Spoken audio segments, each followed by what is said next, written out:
The avenues of the park are lined with ornamental euonymus bushes, Euonymus europaeus.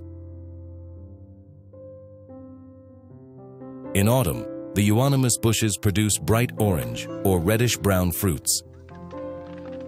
Its distinctive fruit and attractive autumn color make it a popular ornamental in parks and gardens.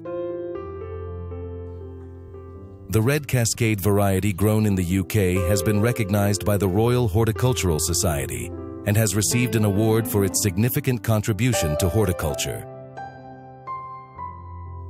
Despite its poisonous properties, Euonymus was often used for medicinal purposes in ancient times. Interestingly, women who knew the secrets of herbal magic used Euonymus to solve men's problems. An infusion was made from the fruit, and a spoonful was given to men 3 times a day. After prolonged use, sexual functions returned to normal, and erections became firm and stable. The wood of the Euonymus europaeus is light but strong and easy to polish, which is why it is used for carving. In the past, it was used to make spindles, knitting needles, keys, and, in France, gunpowder.